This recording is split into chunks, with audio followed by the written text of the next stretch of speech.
Muy buenas tardes a todos. A nombre de la Asociación Nacional de Promotores y Educadores para la Salud, sean bienvenidos a nuestra jornada de promoción y educación para la salud integral del mes de diciembre.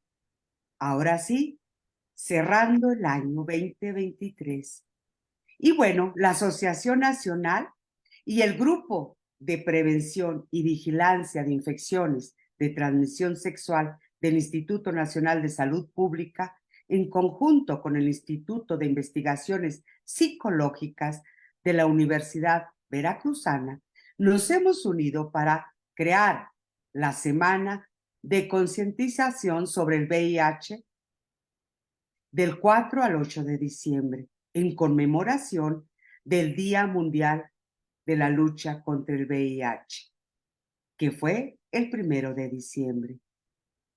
Como siempre, preparamos algún mensaje y nos está, desde lo personal, una vez más, tenemos que retomar el mensaje de la prevención.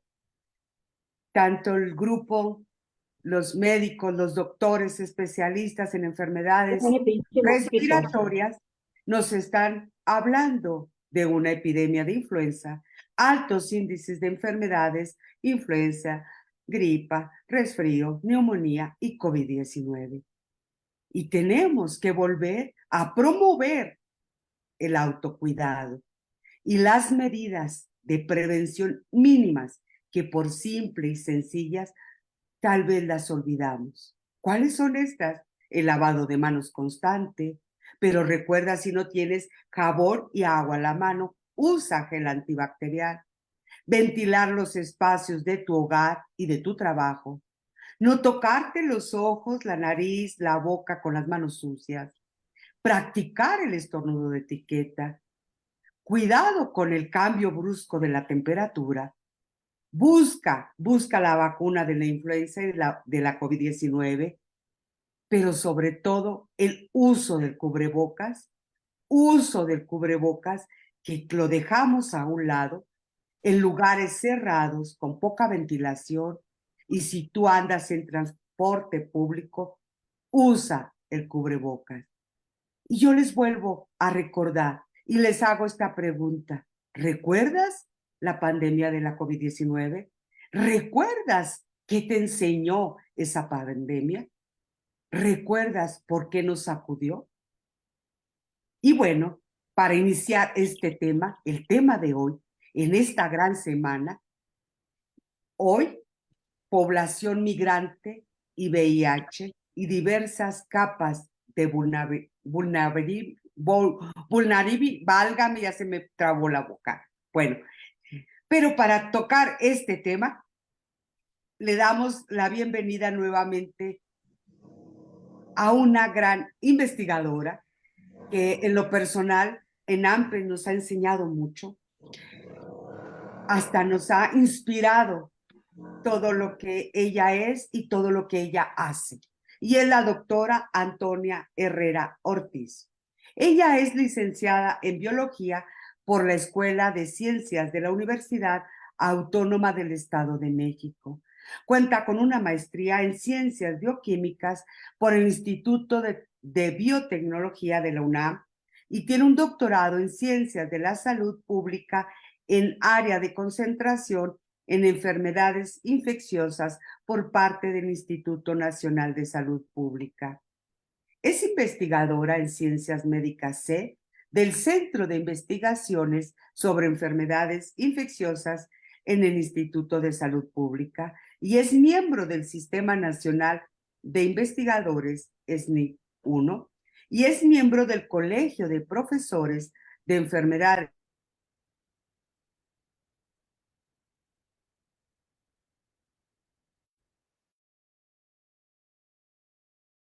Se silenció su micrófono, Magda. ¿Ahora sí me escucha? Sí. Ok. ¿Se atoró desde hace un rato? No, hace 2 frases. Ok. Es investigadora en Ciencias Médicas C del Centro de Investigaciones sobre Enfermedades Infecciosas en el Instituto Nacional de Salud Pública Es miembro del Sistema Nacional de Investigadores SNI-1 y es miembro del Colegio de Profesores de Enfermedades Infecciosas de la Escuela de Salud Pública en México. Es autora de más de 25 artículos científicos.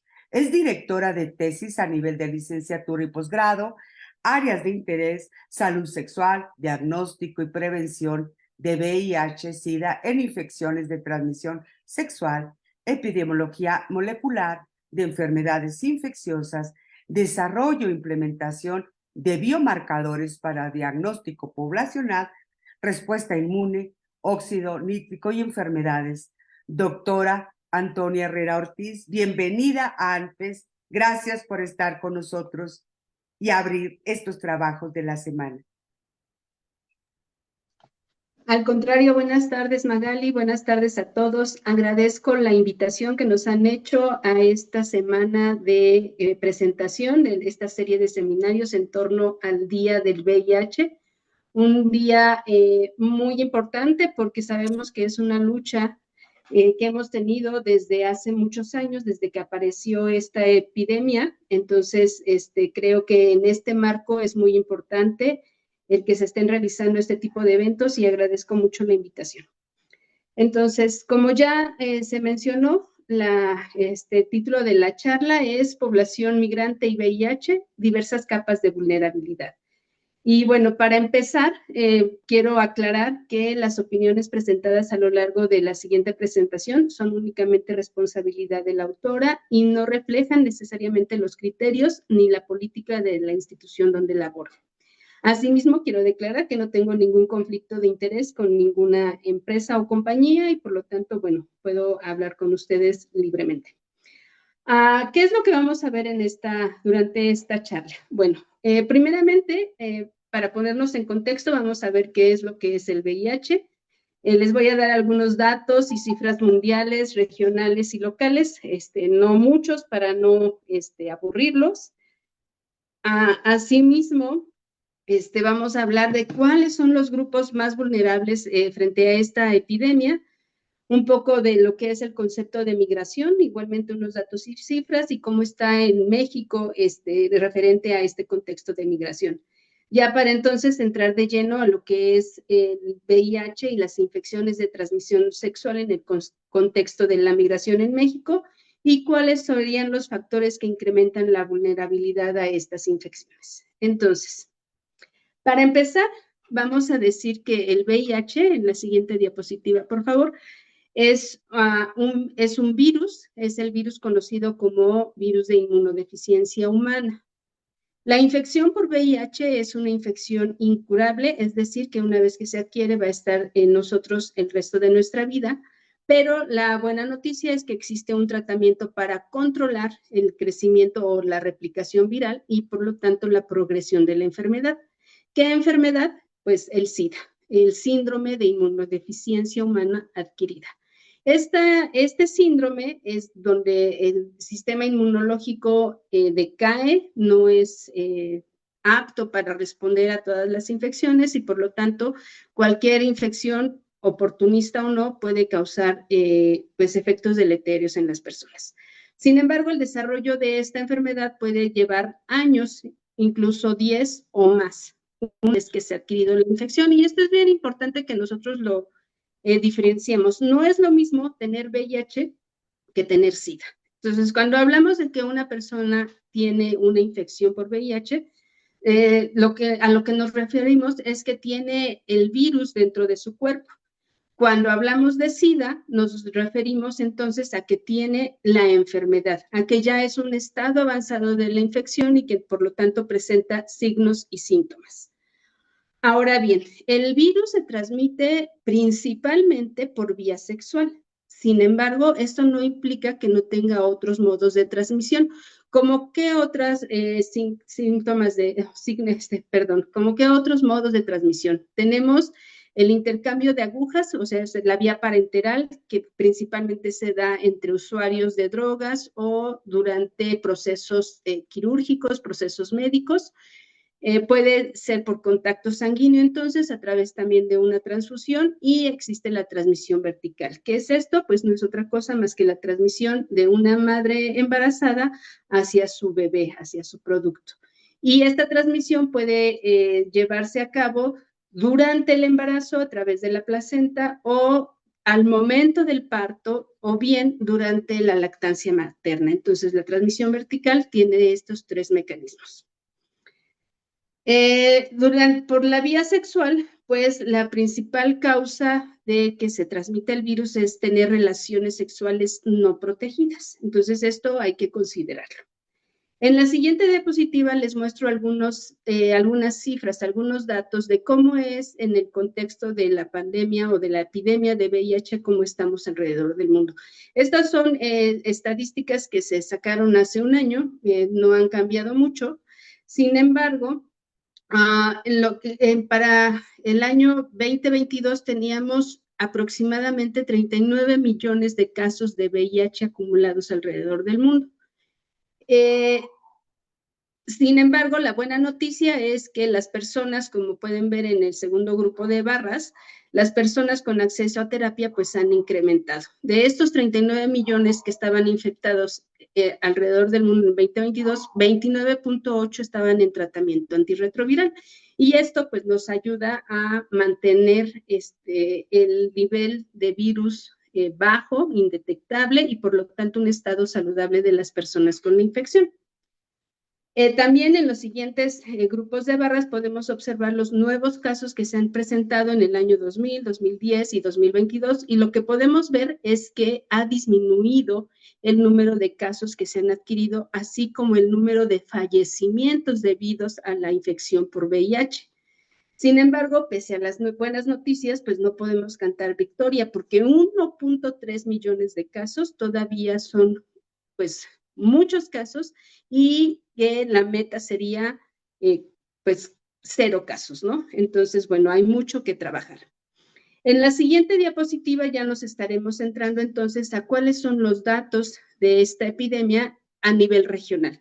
¿Qué pasa en América Latina? Bueno, con datos de ONU-SIDA, lo que observamos es que Brasil es el país de los reportados aquí, es el país que tiene más casos de personas infectadas por VIH, siendo estos 960,000 casos en Brasil, y México es el segundo lugar con 360,000. Y así podemos ver que, bueno, muchos países presentan muchos miles de casos de VIH.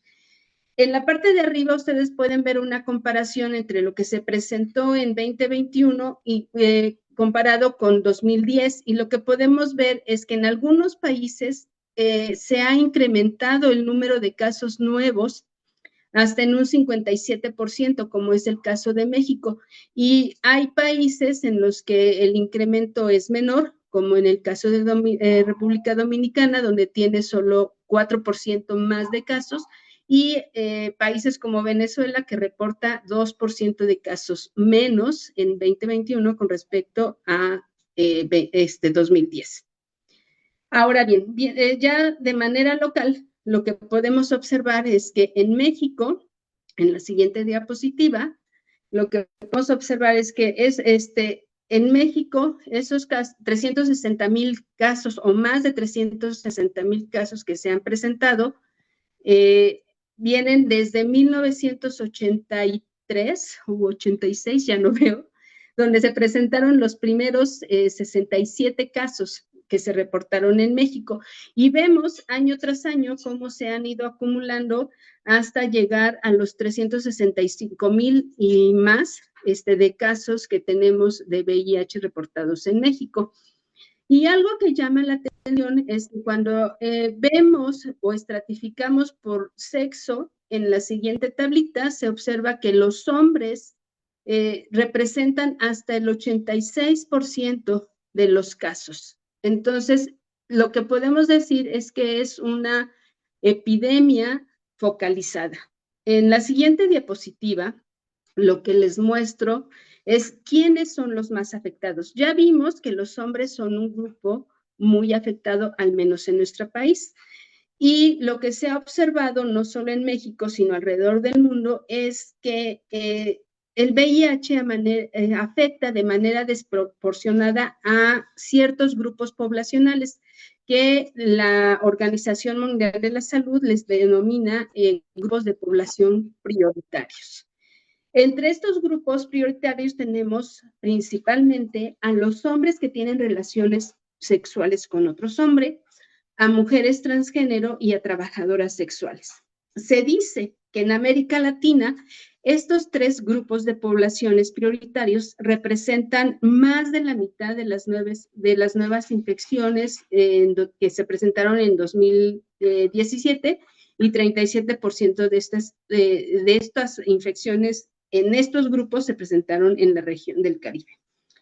Ahora bien, otros grupos prioritarios que se han detectado y se les denomina así porque son los que presentan mayor número de casos, son grupos móviles. ¿Cómo qué grupos? Bueno, las poblaciones migrantes. De acuerdo a la CNDH, en la siguiente diapositiva, pues podemos ver una imagen donde nos dicen que los migrantes, por ser un grupo en situación de vulnerabilidad, enfrentan diversos factores de riesgo ante la infección de VIH y ante violaciones de los derechos humanos. Y entonces aquí en la CNDH hace énfasis en las mujeres. Dice que las mujeres migrantes son más vulnerables por su género. Además, la violencia, la falta de información, la sumisión les impide exigir a sus parejas el uso de condón y por lo tanto no se protegen y por lo tanto están más susceptibles a adquirir una infección. Además, las mujeres migrantes son frecuentemente víctimas de abuso sexual y trata de personas. Entonces, en México, los migrantes deberían de tener los mismos derechos que todas y todos los mexicanos para tener derecho a una protección a la salud. Esto es, pues, lo que dice la teoría y esto es lo que esperaríamos que sucede. Sin embargo, ¿qué es lo que pasa realmente? Vamos a la siguiente diapositiva, en donde para entender por qué las personas migrantes son más vulnerables, vamos a hablar un poquito de lo que es la migración. La migración no es otra cosa más que el desplazamiento de un lugar a otro de una población o de un grupo de personas. Y esta migración lleva consigo o como consecuencia el cambio de su residencia habitual, generalmente en el contexto de la migración de población humana, hablamos de que implica el traspaso de algún límite geográfico o administrativo debidamente definido. Entonces, podemos reconocer, por ejemplo, la migración internacional, que esa podemos definirla fácilmente y detectarla porque cuando hablamos, por ejemplo, de mexicanos que se van a vivir a Estados Unidos o de centroamericanos que se vienen a vivir a México. Ellos son migrantes, ¿no? O también podemos encontrar migraciones locales o nacionales, que no es otra cosa, pues cuando nos movemos de un estado a otro. Vivimos en el estado de Morelos, por ejemplo, y nos vamos a vivir al estado de Veracruz. Eso es una migración interna o regional. Ahora, el proceso de migración implica dos procesos. Uno es cuando salimos y a eso le llamamos emigración y nos coloca bajo ciertas condiciones. Y luego el otro proceso es la inmigración, es decir, cuando entran a un lugar o a un país determinado. Ahora bien, las causas de la migración son muchas. Puede haber múltiples razones por las que una persona quiera cambiar de residencia o salir de su lugar de origen y buscar alternativas de vida en otro lugar. ¿Cuáles son estas? Pues pueden ser motivos económicos, pueden ser la forma de gobierno en su país que no les agrade, que no se sientan protegidos, que no se sientan a gusto. Puede haber razones de violencia, que una persona sienta que su vida corre peligro si se queda en esa región debido a la violencia que se presenta, que pueden ser guerras, que puede ser narcotráfico, que pueden ser grupos delictivos elevados, o bien puede ser la falta de trabajo, etcétera. Hay muchas razones por las que una persona o un grupo poblacional puede moverse. Y en el contexto de México, en la siguiente diapositiva, bueno, aquí más bien les voy a hablar de algunos datos. ¿Cuánta gente se mueve? Sabemos que hay muchos migrantes, pero ¿cuánta gente se mueve alrededor del mundo? Bueno, de acuerdo a datos de migración a nivel mundial, existen hasta 281 millones de personas que se han movido de un país a otro en 2020. Sorprende que el 48% de estas personas, de estos 281 migrantes, son mujeres. 48%, casi la mitad de los que se mueven son mujeres, y de estos grupos también un 13% resultan ser personas menores de 18 años, que de acuerdo a las definiciones de la Organización Mundial de la Salud, estaríamos hablando que se trata de niños migrantes. Y un 11% son personas jóvenes, personas que se encuentran entre los 15 y los 24 años de edad. Entonces, estas son cifras de las personas que están migrando y podemos imaginar la vulnerabilidad a la que se enfrentan siendo mujeres, siendo niños, siendo personas jóvenes. Así, en México, entonces, México representa un corredor importante de migración, porque mucha gente, en la siguiente diapositiva, podemos ver que muchas personas atraviesan nuestro país buscando como alternativa llegar a los Estados Unidos. Sin embargo, en la siguiente diapositiva, por favor. Sin embargo, lo que observamos es que hasta 140,000 personas se mueven de Centroamérica hacia México. ¿Quiénes se mueven? No alcanzo a ver. Personas que quieren buscar mejores oportunidades de vida de sus países hacia Estados Unidos, o incluso algunos están viendo a México como un lugar de destino y entonces se quedan aquí. Y esto puede haber muchas razones para ello. Se pueden quedar aquí porque no logran cruzar la frontera. Llegando a la frontera con Estados Unidos se encuentran con una barrera impenetrable y entonces deciden quedarse en México, o bien porque encuentran alguna manera de subsistir y consideran que es mejor a las oportunidades que tenían en su país y entonces quedan aquí. En la siguiente diapositiva, lo que observamos es justo eso, ¿no? Que las personas originarias de diferentes países de Centroamérica y Sudamérica utilizan nuestro país como un país de tránsito para alcanzar el sueño americano y entonces tienen que transitar por este. Pero durante este tránsito, las personas se enfrentan a diferentes situaciones de riesgo para la salud y la supervivencia. ¿Cómo qué situaciones? La inseguridad social.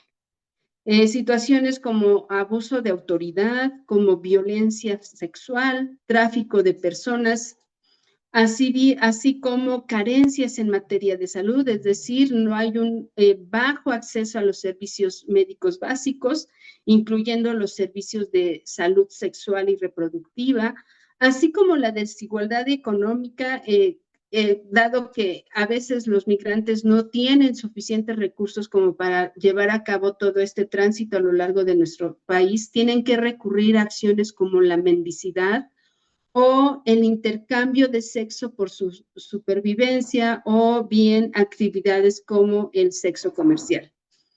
Entonces, todas estas situaciones conllevan pues a una carencia en la salud, una carencia en los servicios de salud y por lo tanto un incremento de transmisión o una mayor vulnerabilidad a la presencia de diferentes infecciones o diferentes estados de salud menguados, incluyendo un incremento de las infecciones de transmisión sexual. ¿Qué infecciones de transmisión sexual? Pues conocemos muchas infecciones. Entre ellas, aquí les destaco 3. Una es el VIH-Sida, de la cual ya les he hablado. También sífilis y herpes genital. ¿Y por qué me refiero a estas? Porque estas 3 infecciones tienen una interacción muy fuerte entre sí. como observamos más adelante.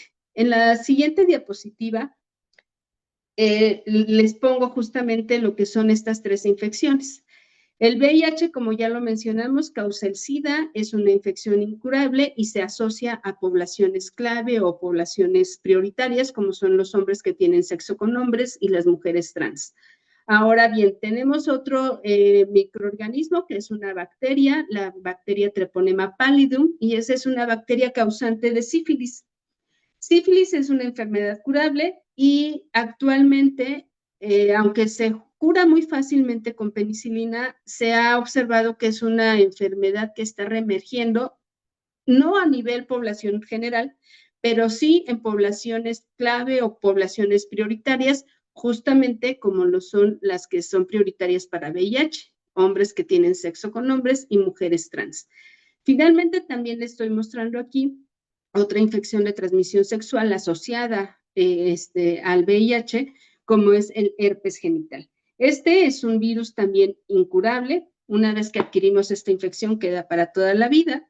Y se conoce que este virus es un biomarcador de comportamiento sexual por la facilidad con que se transmite este virus, ¿no?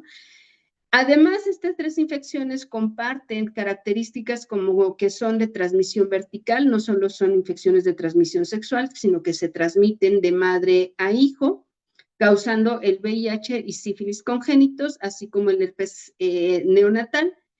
Generalmente, estas infecciones pueden pasar asintomáticas y causar síntomas solo en un porcentaje de las infecciones. Pueden generar latencia en caso de VIH, de herpes y manifestaciones clínicas reincidentes. La coinfección entre estas virus y bacterias puede facilitar la transmisión y adquisición de otras ITS y bueno, un aspecto muy importante de considerar es que las personas que presentan alguna de estas infecciones son susceptibles a estigmatización y a inquietud emocional y a discriminación. Aquí quisiera hacer énfasis en que una vez que iniciamos vida sexual, cualquier persona es susceptible de adquirir cualquier infección de transmisión sexual. Esto no es exclusivo de un cierto grupo, no es únicamente que se vaya a presentar en algunas personas, se puede presentar en cualquiera de nosotros. Por eso es tan importante que tengamos el conocimiento y sepamos cómo protegernos.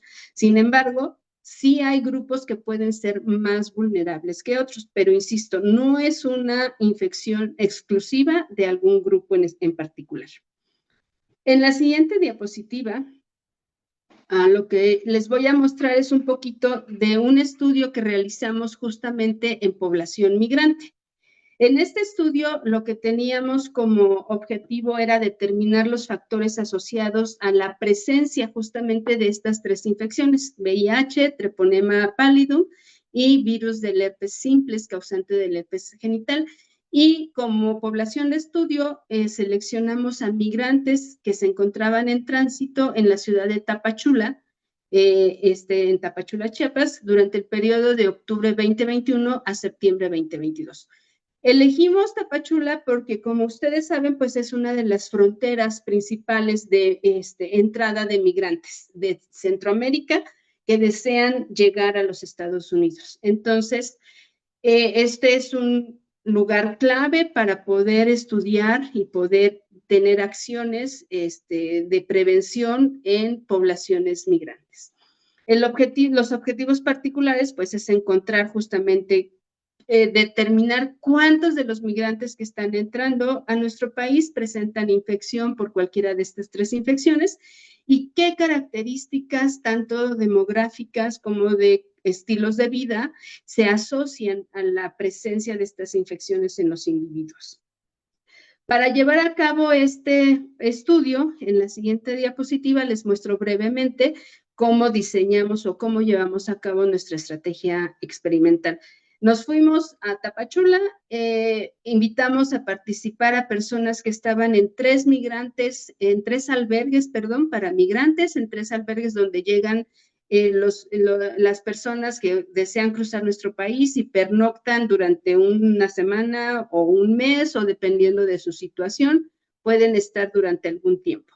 También nos dirigimos a un centro de detección de VIH que atiende justamente a migrantes, ¿no? Entonces, de ahí obtuvimos nuestra población, les hicimos ciertos diagnósticos de laboratorio para detectar la infección por VIH, la infección por treponema pálido y la infección por el virus del herpes. Y pues hicimos los análisis estadísticos apropiados para poder determinar tanto las prevalencias como los factores asociados. Les voy a mostrar un poquito de los resultados que obtuvimos en la siguiente diapositiva. Y pues en este estudio, que nos llevó un año de colecta de muestras, participaron 655 personas migrantes, adultos, ellos mayores de 18 años, quienes nos dieron el consentimiento para tomarles muestras, para preguntarles sobre diferentes aspectos de su vida y que nos dieron una muestra de sangre para poder hacer el estudio. Entonces tenemos 4 sitios diferentes, 3 son albergues para migrantes y 1 es un centro de detección de VIH que atiende a migrantes. La edad promedio de las personas que estaban migrando y que nosotros muestreamos fue de 34 años. En realidad, pues son personas relativamente jóvenes y económicamente activas, quienes buscan alcanzar el sueño americano y migrar hacia los Estados Unidos. El 51% de los participantes fue hombres, como se puede ver ahí en la gráfica de este pastel de sexo, y provenían de diferentes países, ¿no? Principalmente la mayoría era de Honduras, seguido de El Salvador, Guatemala y otros. El nivel educativo llama la atención porque el nivel educativo de estas personas era relativamente alto. En estudios anteriores lo que se había observado es que las personas que migraban eran personas con estudios de nivel básico. En este trabajo lo que encontramos es que las personas tenían prepa, incluso universidad, en un 49% de ellos. Entonces, es personas que no tienen un nivel educativo alto, sin embargo, no encuentran las condiciones en su país para poder desempeñarse, para poder encontrar algún trabajo o se están enfrentando a situaciones complicadas que los hacen, pues, cambiar de país. Otra cosa que llama la atención de la población es que el 35.6% de la población encuestada pertenecía al grupo de hombres que tiene sexo con hombres y el 68.5% de los participantes mencionó nunca o casi nunca usar condón en sus relaciones sexuales. Y entonces este es un factor muy importante porque sabemos que el no uso de condón pues nos puede predisponer a una mayor adquisición de VIH o cualquier otra infección de transmisión sexual. Ahora bien, cuando vimos cómo estaban las infecciones, ya cuando hicimos los análisis clínicos, en la siguiente diapositiva les muestro. Bueno, esto es un poquito más, perdón, antes de darles cómo estaban las infecciones, un poquito más de características de las personas.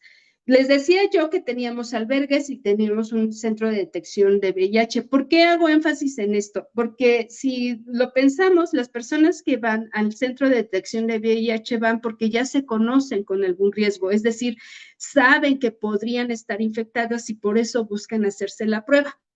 Entonces, las características de la población de estos centros es diferente a las características que incrementan la vulnerabilidad a ITS en los albergues.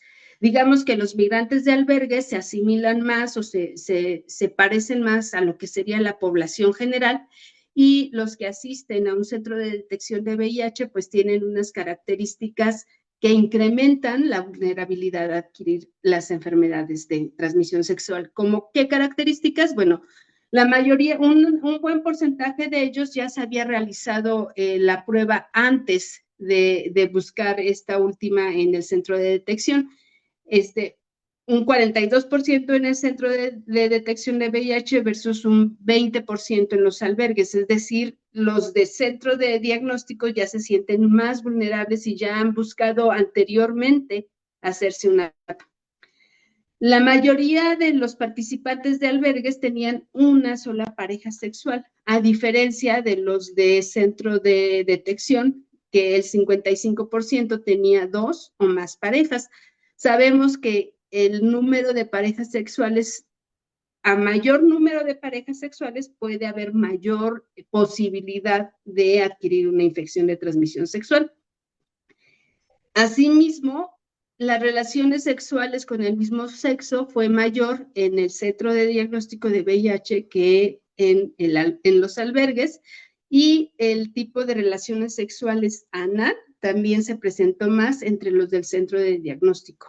Entonces, ahora sí, ¿qué pasa con las infecciones tomando en cuenta todas estas características? En la siguiente diapositiva les muestro las prevalencias. La prevalencia de VIH, sífilis y herpes es alta en población migrantes. ¿Por qué podemos decir que es alta? Les voy a decir, VIH, por ejemplo, se encontró que en el centro de diagnóstico de VIH era 21.8%, mientras que los que estaban en albergues solo el 3.5% presentaban VIH. Si lo comparamos con población general, ustedes pueden ver aquí en los parrafitos, la prevalencia global de personas con VIH de entre 15 y 49 años alrededor del mundo es de 0.7%. Y en México es de 0.5%.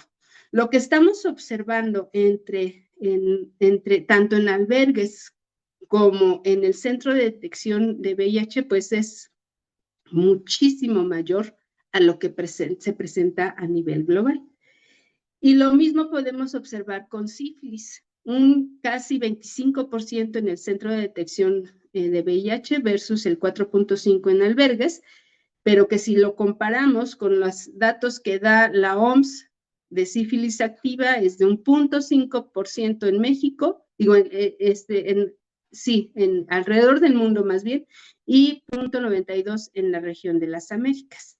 Entonces son datos impresionantes, datos que definitivamente nos hacen pensar que tanto los migrantes que asisten a los albergues como los que asisten al centro de detección de VIH están en mayor vulnerabilidad, y lo mismo podemos observar en herpes. En herpes encontramos un 41.5% de prevalencia versus un 30% en albergues, y si lo observamos a nivel mundial, la prevalencia de herpes es del 13%. Aquí tenemos pues más del doble de herpes en esta población.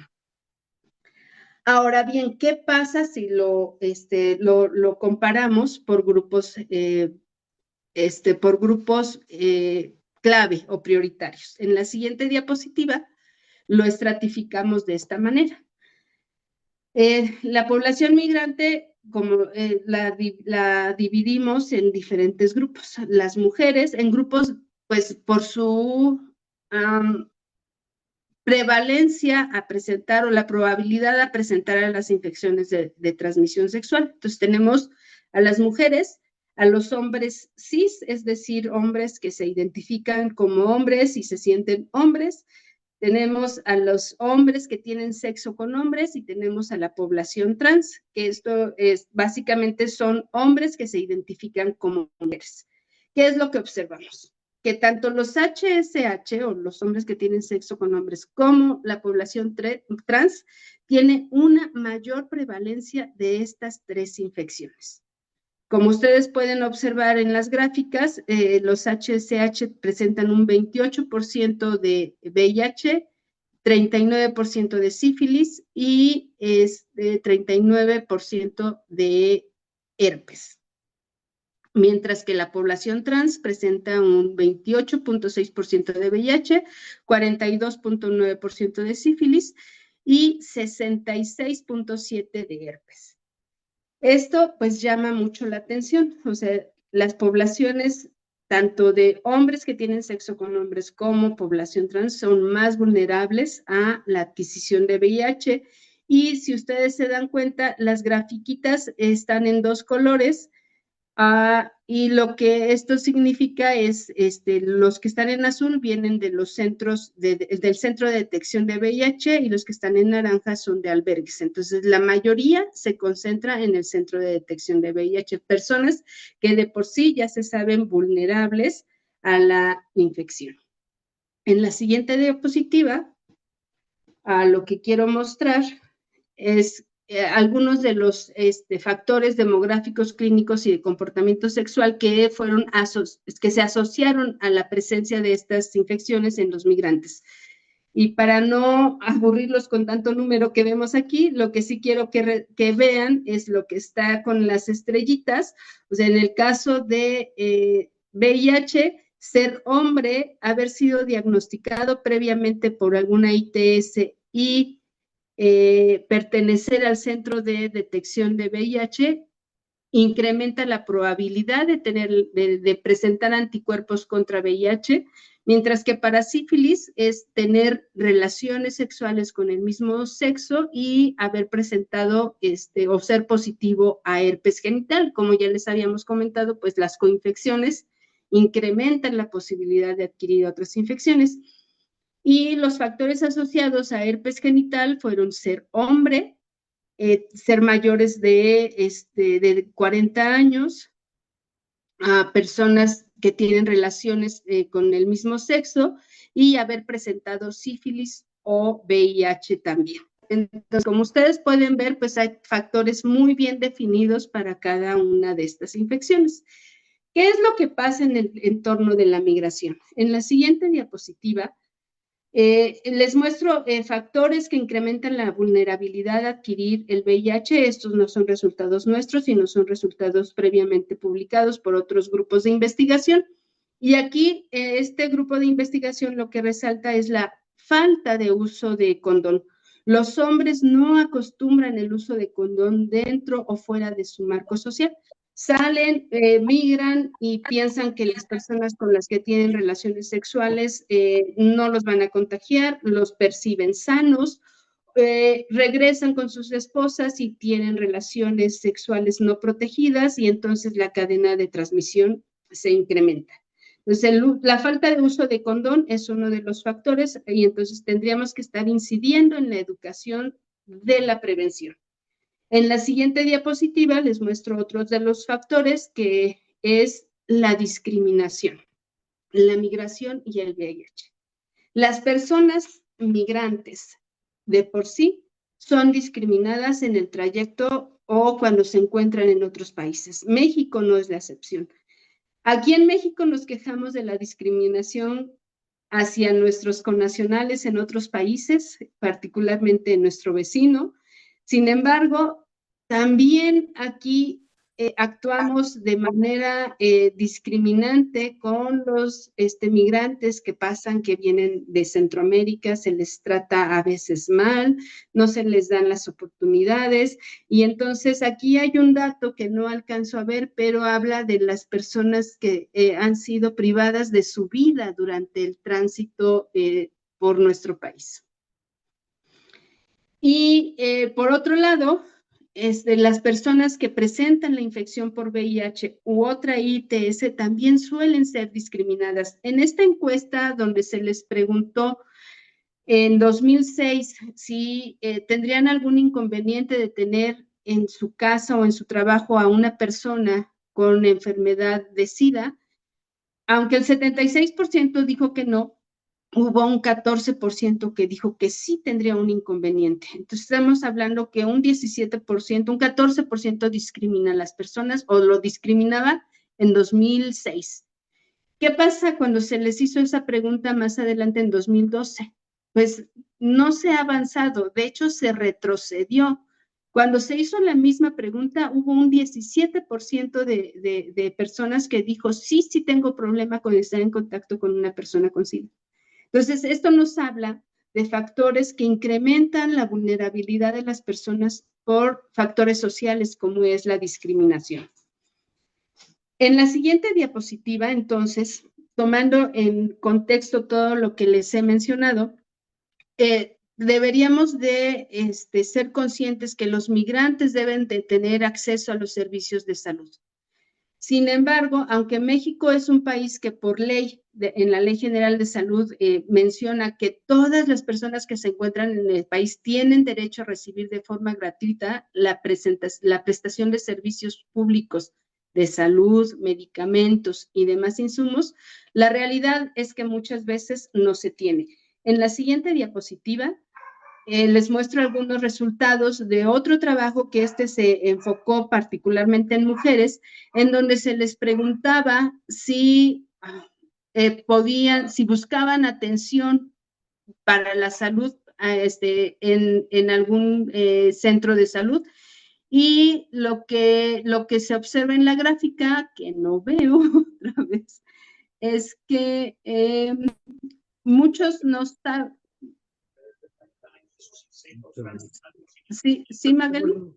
Sí, le iba a ayudar. Sí, Gracias. que el 41.5% dice no supo a dónde ir. El 13.7% tuvo que seguir su camino. El 11.8% dice no le dio importancia en el momento. ¡Wow! Qué fuertes datos, doctora. El 9.8%, falta de dinero. El 5.9%, miedo a ser identificada como migrante. Y el 17.6%, otros. Justamente, entonces, gracias, Magali. Entonces, lo que podemos ver es que, aunque por ley los migrantes deberían de tener acceso a salud, lo cierto es que muchos de ellos no se atienden y hay diferentes razones para ellos. No saben a dónde ir, tienen miedo a ser detectados como migrantes o porque tienen que seguir su camino, no acceden a los servicios de salud. Entonces, esto es preocupante. En la siguiente diapositiva, lo que mostramos es a dónde asisten. Cuando llegan a asistir, un 37% asiste a los centros de salud, un 48%, casi el 50%, asiste a los albergues donde se encuentran de paso, y ahí la mayoría obtiene su atención. Otros tantos van a consultorio privado y otros a farmacia.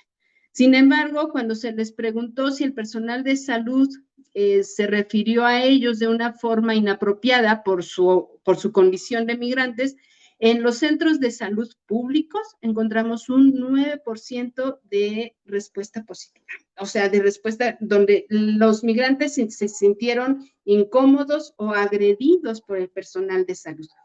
Todas estas condiciones, entonces, en la siguiente diapositiva, nos muestran que están en una condición de vulnerabilidad. Aquí vamos a hacer varios clics, Magali, por favor. Primero, tenemos la prevalencia de ITS, abajo es la mayor prevalencia y arriba es la menor prevalencia. Entonces, como les mostré con los datos, la población en general es la que tiene menos prevalencia. Y si nos vamos focalizando a grupos como los migrantes, la prevalencia incrementa. Ahora, si estos migrantes los dividimos todavía en grupos por sexo, los hombres migrantes tienen mayor vulnerabilidad, pero no todos los hombres, sino los hombres que tienen sexo con hombres y en particular, la siguiente, serían las personas trans, que son los que presentan la mayor prevalencia. Ahora, esta prevalencia está asociada a diferentes factores que condicionan la vulnerabilidad. Un clic, por favor. Estos factores incrementan la vulnerabilidad. ¿Cuáles serían? Pueden ser factores individuales como el siguiente, consumo de alcohol, uso de sustancias, tener relaciones sexuales anales u orales, el pago por sexo y el sexo recompensado. Aunado a esto, hay una capa adicional que los condiciona la vulnerabilidad, que sería la carencia en el acceso a la atención médica y la discriminación. Entonces, en todo este contexto que les he mostrado el día de hoy, la población trans, hombres que tienen sexo con hombres y que son migrantes, presentan una mayor vulnerabilidad a tener infecciones de transmisión sexual. Las seroprevalencias de ITS son altas en población migrantes, están asociadas a grupos clave como lo son los HSH y la población trans, presentan vulnerabilidad debido al comportamiento sexual y entonces las medidas deberían de enfocarse en la prevención, en el diagnóstico y en el tratamiento. Es necesario además difundir información que permita sensibilizar a todos los ciudadanos sobre el tema. ¿Para qué? Para disminuir la xenofobia y la discriminación. Los centros de atención a migrantes y de detección de VIH deben ser apoyados, pues en ellos se concentra población prioritaria, población clave que podría ayudarnos a disminuir la transmisión.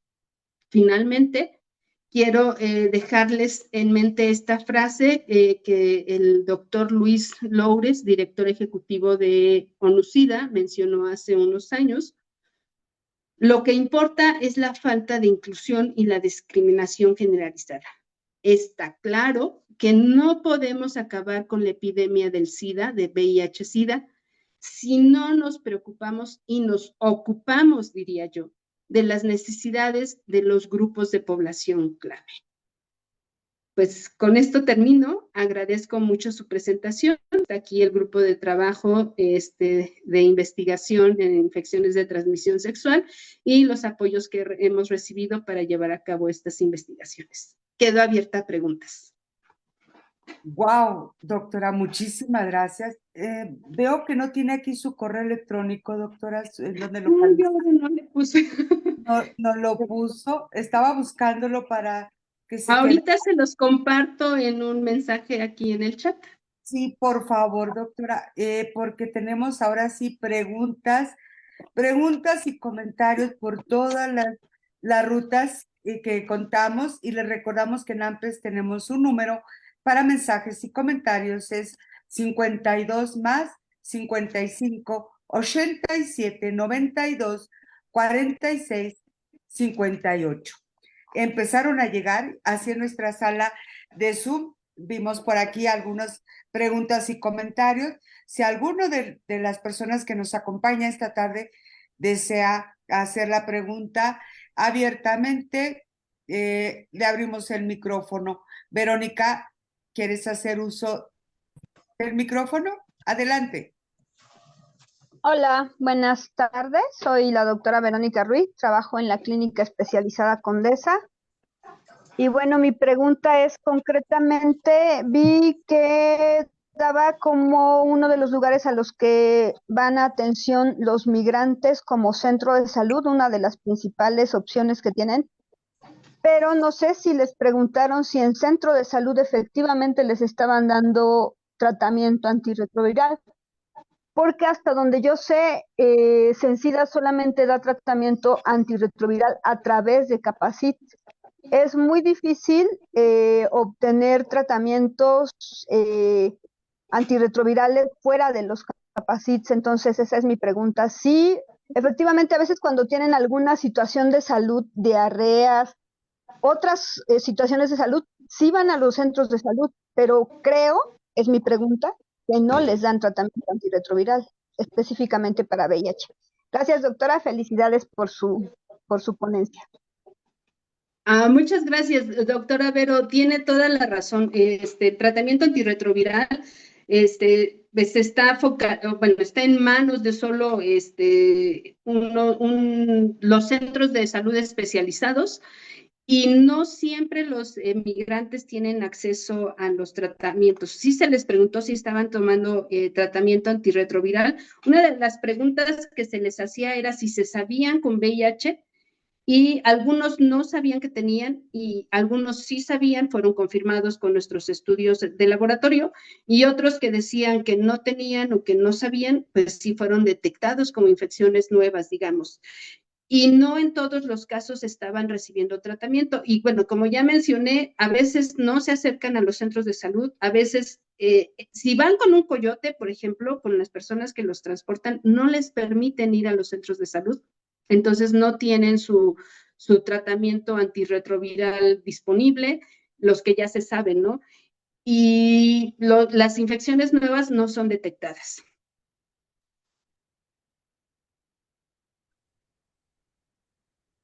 Verónica, tengo otra pregunta. adelante, Tengo otra adelante. pregunta Sí, rápido. adelante. ¿Usted cree que esta situación de estas altas prevalencias en esa población pueda ser una población puente para que aparezcan infecciones nuevas en esas regiones a donde se están concentrando los migrantes? Porque también ya son varios puntos en el país a donde hay una alta concentración de migrantes y que desafortunadamente hay muy poca ayuda para ellos y pues obviamente ellos buscan alternativas de subsistir y pues una de ellas es el trabajo sexual. ¿Usted cree que ya estén ahorita siendo una población puente para una transmisión? Y esa es toda mi pregunta. Gracias.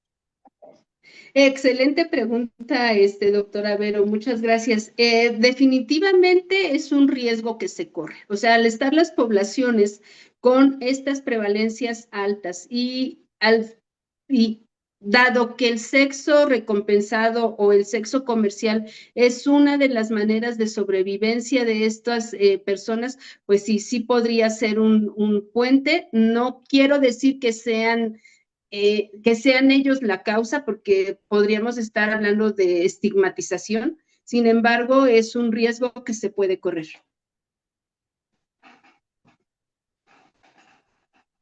Muchísimas gracias, Verónica, gracias, doctora. Y aquí seguimos en nuestra página de Facebook. Aquí empezamos con saludos desde Pamplona, Colombia. Muchísimas gracias, saludos desde Argentina. Francisco, saludos desde Veracruz, desde Guadalajara, Jalisco, México. Y aquí empezamos con del Estado de México. No, me dice, no te olvides del Estado de México. Sí, muchísimas gracias. Otro desde Colombia. Y aquí empezaron las preguntas, doctora. Dice Diana Montenegro, los riesgos que corre una persona migrante en su tránsito por cualquier espacio son las mismas que atraviesa una persona mexicana en su lugar. Hay riesgos que podemos compartir. Es decir, la violencia existe y la violencia, pues muchas veces no discrimina. Sin embargo, hay personas que se encuentran en mayor vulnerabilidad y definitivamente los migrantes son una población más vulnerable, no tienen casa, muchas veces no encuentran dónde dormir, tienen que dormir en la calle. Entonces, si estamos hablando de exposición a violencia, el hecho de tener que dormir en la calle, pues ya los hace más vulnerables. El hecho de tener que, mendigar para sobrevivir o tener sexo recompensado para vivir o buscar maneras de sobrevivir, por supuesto que los hace más vulnerables. Los que transitamos en México, los que vivimos en México, de alguna manera tenemos redes de apoyo. No digo que no seamos vulnerables, porque creo que cualquier persona, y hay datos en donde donde nos indican mayor grado de vulnerabilidad de ciertos grupos, ¿no? Pero los migrantes definitivamente son un grupo de alta vulnerabilidad a violencia y a unas condiciones de vida sociales, pues, en detrimento.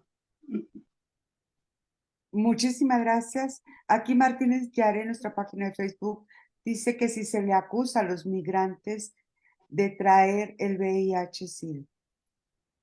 No, definitivamente no es una acusación. Sabemos que son vulnerables y sabemos que están expuestos, o sea, es que lo que quiero insistir es que la situación en la que se encuentran es justamente de las diapositivas finales, son capas de vulnerabilidad. O sea, no podemos culpar a nadie porque todos y cada uno de nosotros, una vez que iniciamos vida sexual, podemos adquirir una infección. El punto es que hay gente que no tiene acceso, por ejemplo, a los condones, ¿no? Hay personas que a lo mejor nosotros podemos ir a una farmacia y comprarlos y a lo mejor tenemos la posibilidad. Los migrantes no siempre tienen esa posibilidad, y menos si se enfrentan a situaciones como de abuso sexual o tener que intercambiar sexo no protegido para poder satisfacer a un cliente, para poder satisfacer a alguien y recibir algo a cambio para su subsistencia. Entonces, no quiero que se vayan o que se lleven en la mente una estigmatización hacia la población migrante, sino más bien que lo veamos como un punto a atender para poder seguir en esta lucha contra el VIH. En este marco del día de la lucha contra el VIH y SIDA, este año se dedicó a la igualdad. Entonces, todos estamos siendo vulnerables, pero hay grupos prioritarios. ¿Qué grupos prioritarios se ha detectado?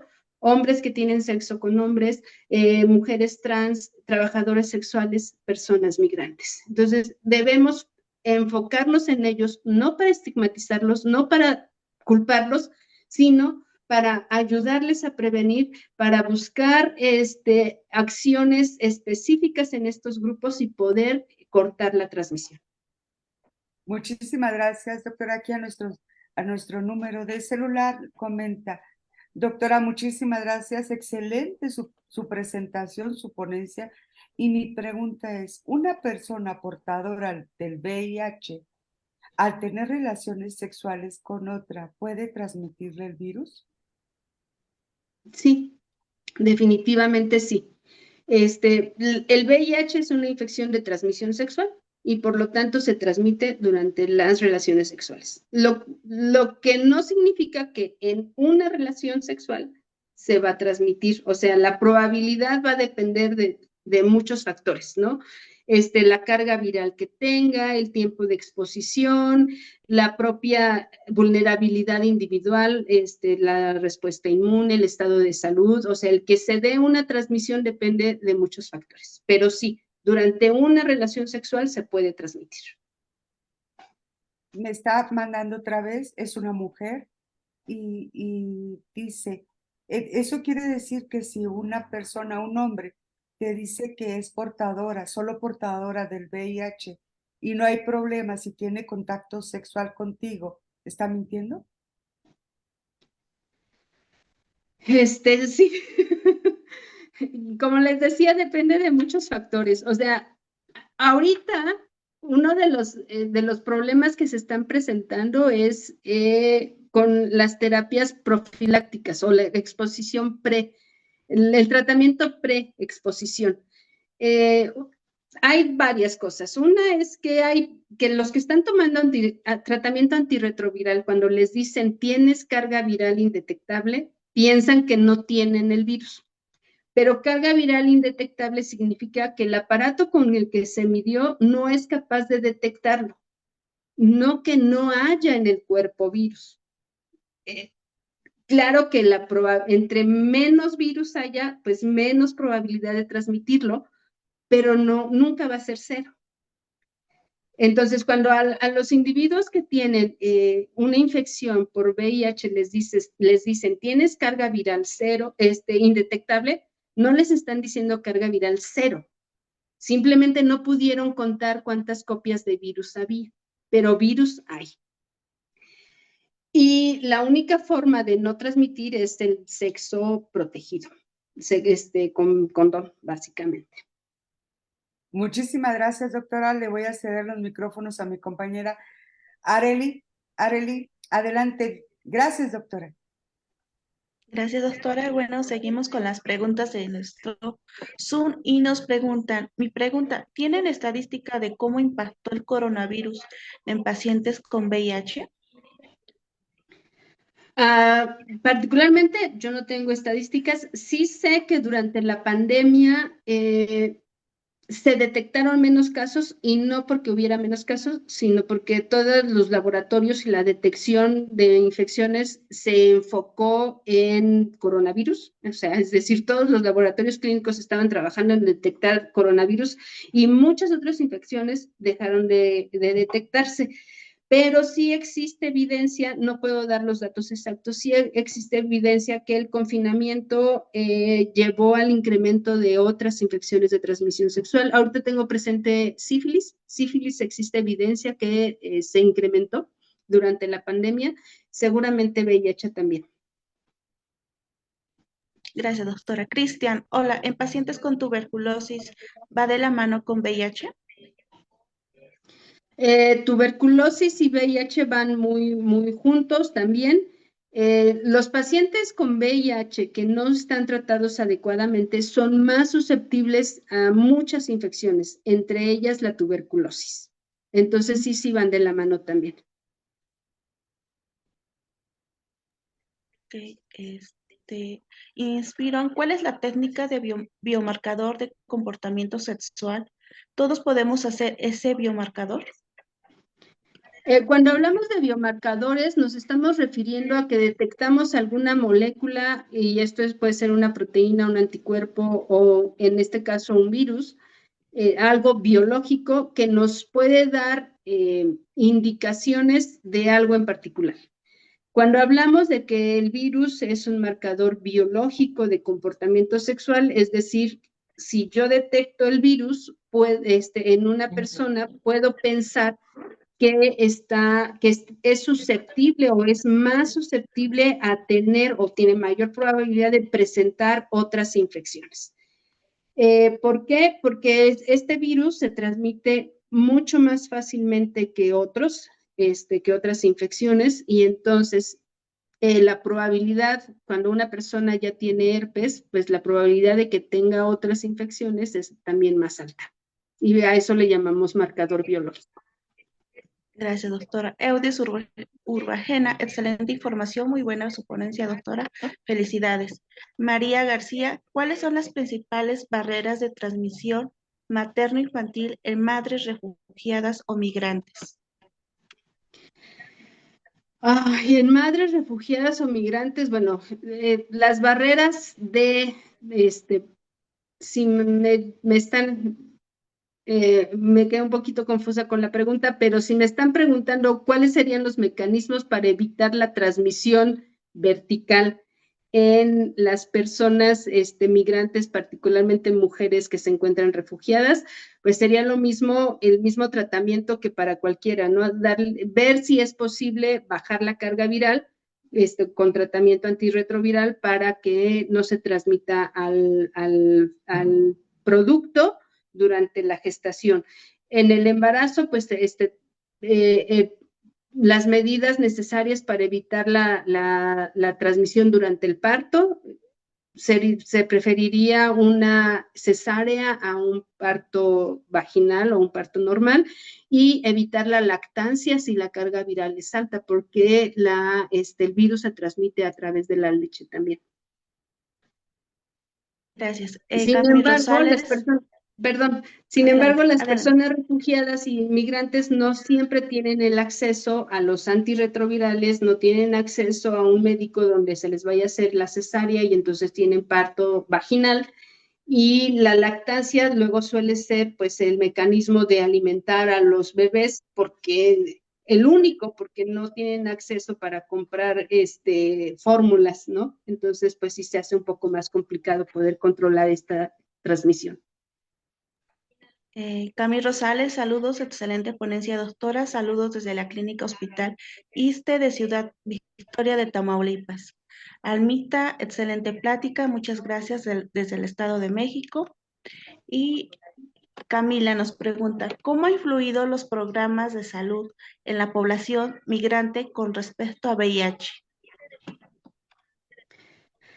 Pues la teoría de los programas de salud dice que cualquier persona migrante debería de tener acceso a los centros de salud, y si buscan ayuda deberían de ser admitidas. Sin embargo, las personas no siempre conocen que tengan derecho al acceso de la salud, o prefieren no ir porque no para no enfrentarse a situaciones de ser reconocidos como migrantes y que los vayan a reportar o los vayan a deportar, etcétera. O no quieren ir porque están con una persona que los transporta, un coyote, y entonces no les permite moverse de donde los tienen y no pueden tener acceso a la salud.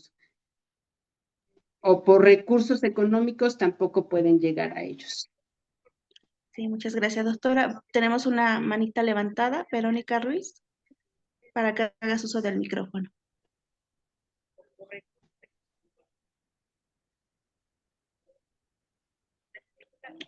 Verónica. Hola, ¿ya me escuchan? Listo.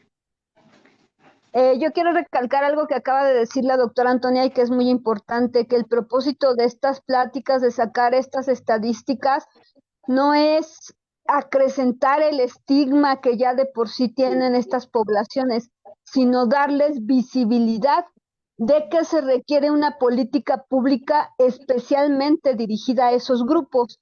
Y bueno, les voy a compartir muy brevemente que la Clínica Especializada Condesa tiene un programa especial para migrantes que se llama Clínica Santuario. Sin embargo, este programa de Clínica Santuario realmente está subvencionado por la Secretaría de Relaciones Exteriores, no por Cencida. Cencida, al contrario, nos pone un montón de trabas burocráticas porque, por ejemplo, para que una persona accese a tratamiento antirretroviral, tiene que tener CURP, tiene que tener comprobantes de que no tiene derecho a biencias, tiene que tener un montón de trámites que obviamente un migrante no los va a tener. Y nosotros lo que hacemos es allegarnos recursos de otras instituciones que no son el Cencida, porque Cencida realmente a nosotros no nos permite meterlos al Salvar, que es el sistema de control de tratamientos antirretrovirales. Entonces yo creo que el propósito de esta plática es visibilizar la situación que es grave para las personas, no nada más en los términos de infecciones de transmisión sexual, sino en sus derechos humanos en general, y es necesario visibilizarlo para que empiecen a actuar las autoridades, ¿no? En este caso súper específicamente Cencida, que bueno, cuando me registré para estas pláticas fue mi pregunta concreta, que si Cencida está actuando en estos temas. Gracias. Definitivamente ese es el objetivo, visibilizar, y como lo mencioné prácticamente en la última diapositiva, si no atendemos a las poblaciones clave, si no se da la atención y las intervenciones dirigidas a estos grupos prioritarios, a estos grupos que están siendo más afectados, definitivamente va a ser muy difícil que podamos seguir controlando la epidemia. Y desafortunadamente, si no se actúa, pues se va a seguir incrementando el número de casos de VIH y de otras infecciones de transmisión sexual en estas poblaciones prioritarias. Ok, muchísimas gracias, doctora. Y bueno, le cedo la palabra a la licenciada Fierro. Gracias. Gracias, Arely. Gracias, doctora Verónica.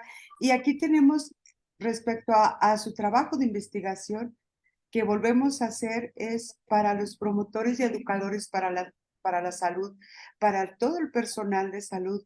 Es importante y es fundamental este tipo de investigaciones para tomar ahora sí las decisiones y crear estrategias ideales y perfectas para los grupos más vulnerables y ponernos en acción. Por lo tanto, son una lectura ideal y perfecta para nosotros, los profesionales de la salud, y para los promotores y educadores es esencial. Y con esto nos llega una pregunta en nuestra página de Facebook, doctora, ¿en dónde pueden encontrar o leer este tipo de material? Nosotros hemos publicado un artículo, lo voy a compartir en los comentarios ahora que pueda, para que ustedes puedan tener acceso a él. Hemos publicado un artículo enfocado a albergues. Realizamos dos, uno enfocado a la población de albergues, que como les mencioné es diferente a la de los centros de detección de VIH, y tenemos en puerta la publicación de este otro artículo, de qué pasa justamente en los centros de detección de VIH. Entonces, uno se publicó en la revista Panamericana de Salud de Salud Pública de la OPS, y les voy a compartir el link de ese, y pues cuando esté disponible el otro también se los puedo hacer llegar. Muchísimas gracias, doctora. Aquí otra más que llega. Ahorita les cedo, tenemos una manita levantada aquí a los que nos acompañan en nuestra sala de Zoom, pero nos llega una pregunta. Doctora, muchísimas gracias por su ponencia, y mi pregunta es, ¿el VIH-Sida todavía es considerado como una epidemia? Sí, sí es considerada como una epidemia y una epidemia que se incrementa en grupos prioritarios. Muchísimas gracias. Aquí alguien tiene una manita levantada, ya la quitó. Almita. Almita, adelante, Almita. Buenas noches. Buenas noches. Adelante, compañera.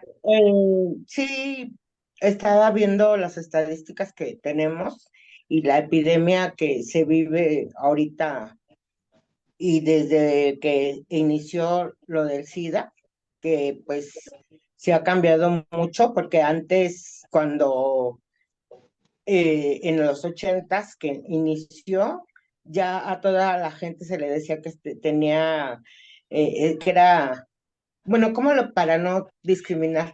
Y bueno, que ya era una persona enferma de SIDA, ¿no? Ahorita ya se da, ya se distinguen cuando tienen el VIP y ya cuando tienen el SIDA.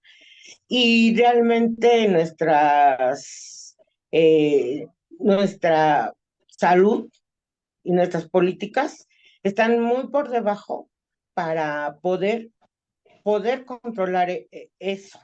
Hay más, sin querer estigmatizar, aunamos a todos los migrantes a donde nosotros vamos a dar, cómo podemos hacer para que poder nosotros como promotores educar a esos migrantes, ir, educarlos o darles pláticas sobre esto para evitar que se contagien más.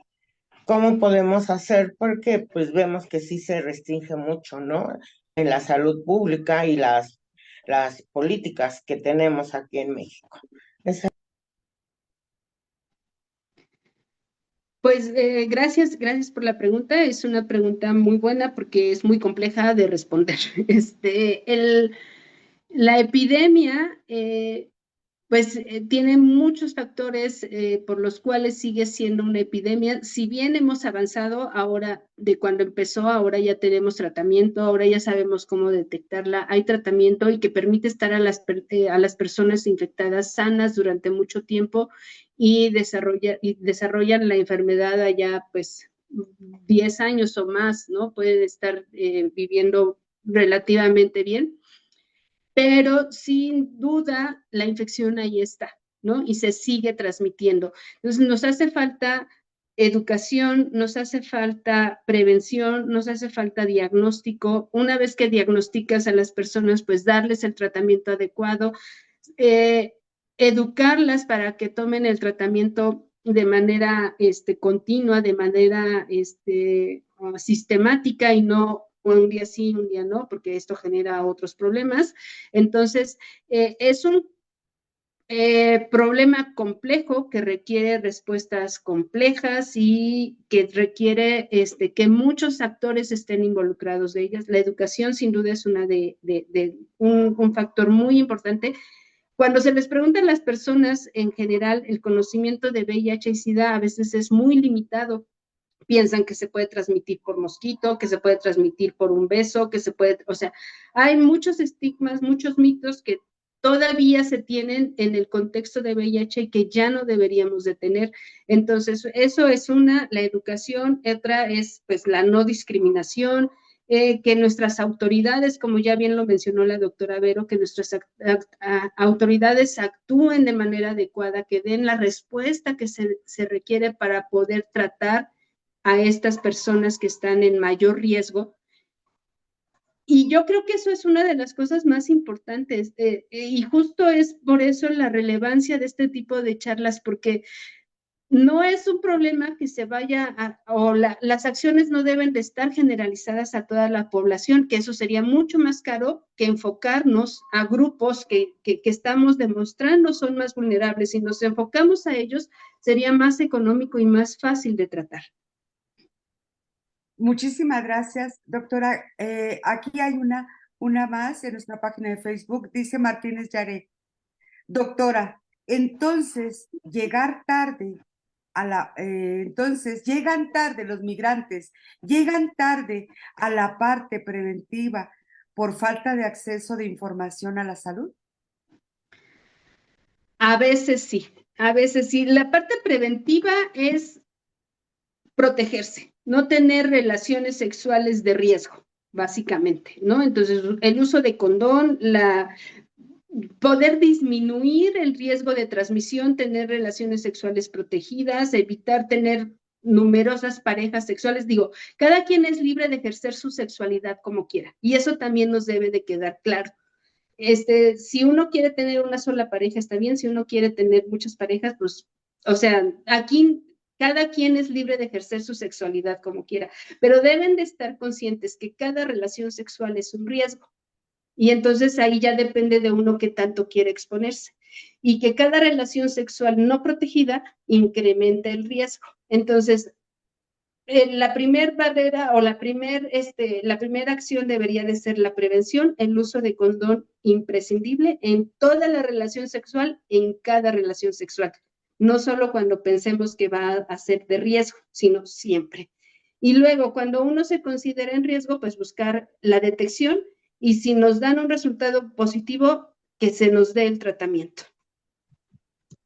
Muchísimas gracias, doctora. Antes de darle el micrófono a mi compañera Arely Vázquez, llega un mensaje y dice, doctora, soy de Venezuela y me alarmó las estadísticas que nos dio con Venezuela. ¿Podría ser que en Venezuela se hacen muy pocas pruebas? Definitivamente el caso de Venezuela es un caso sui generis, es un caso particular y usted como venezolana debe saberlo. No sé si, la verdad es que no sé si se hagan otras pruebas o más bien nos den otros datos. Sí. Así. Muy bien, a la licenciada Arely Vázquez tiene una pregunta más y entregamos su reconocimiento. Doctora, adelante, licenciada. Gracias. Daniela Pérez de la Sala Zoom nos dice, buenas tardes, actualmente la esperanza de vida de un portador de VIH sigue siendo menor o mayor comparado con pacientes con enfermedades crónicas. No sé el dato exacto, o sea, comparar enfermedades crónicas comparado con VIH, no sé el dato exacto, lo único que sí puedo decirles, perdón, desconozco ese, lo único que sí puedo decirles es que la esperanza de vida de una persona actualmente portadora de VIH es mayor que hace 30 años cuando se detectaron los primeros casos. Ahorita hay muchos tratamientos, hay una mayor vigilancia y una persona con VIH que tiene su tratamiento adecuado, constante, puede vivir muchísimos años sin llegar a progresar a SIDA. Ok, serían todas las preguntas. Muchas gracias, doctora. Licenciada Vázquez, entrega el reconocimiento, mientras que pone, ahora sí el reconocimiento, le recordamos que el día de mañana tenemos otra gran ponencia con el doctor Francisco Javier Rosa Santiago y su conferencia El VIH duele. Adelante, licenciada. Muchas gracias. A nombre de la Asociación Nacional de Promotores y Educadores para la Salud, AC, otorga el presente reconocimiento a la doctora Antonia Herrera Ortiz, investigadora en ciencias médicas, por su excelente participación en la conferencia Población Migrante y VIH, diversas capas de vulnerabilidad, en la semana de concientización sobre el VIH del 4 al 8 de diciembre de 2023 en su modalidad virtual. Hoy 4 de diciembre de 2023, firman las integrantes de la mesa directiva, la licenciada Magdalena Fierro Salcido, la licenciada Nayeli del Carmen Delgado y su servidora Arely Vázquez. Muchas gracias. Muchas gracias a ustedes. Muchísimas gracias, doctora. Gracias, licenciada Vázquez. Gracias. Y para concluir, doctora, si nos hace el favor de un mensaje, pero vamos a invitar a las personas que nos acompañan en Zoom, si nos hacen el favor de abrir sus cámaras para tomar nuestra foto del recuerdo. Y adelante, doctora, un mensaje a la población con respecto a esta semana, a este tema. Pues en la semana de la concientización está justamente enfocado a eso. Seamos conscientes, es una epidemia que existe, una epidemia que está pegando a grupos vulnerables específicos que no debemos estigmatizar. Recalco, todos somos vulnerables a adquirir una ITS, unos más que otros, por diferentes situaciones. Y esto es lo que nos hace llevar a focalizar la atención, a dirigir las estrategias a estos grupos para poder prevenir la transmisión y entonces poder cortar y ganar esta lucha contra el VIH-Sida. Les agradezco mucho su atención. Muchísimas gracias, doctora. Y a todos los que nos acompañaron en esta tarde, a este inicio les pedimos que compartan esta conferencia. Sigue siendo una pandemia, sigue siendo un problema de salud pública y tenemos que llegar a más y más y más personas. Comparte en tus redes, es importante y solo tal vez, alguien de tus contactos sea un detonante, una luz para encontrar una solución y poner cartas en el asunto, solo tal vez. A nombre de la Asociación Nacional de Promotores y Educadores para la Salud, buenas noches, muchas gracias, un abrazo de corazón a corazón en la distancia para todos ustedes. Doctora, gracias, gracias y nos vemos mañana a la misma hora. Abrazos a todos, que estén muy bien. Hasta luego. Hasta luego, gracias. Los esperamos el día de mañana.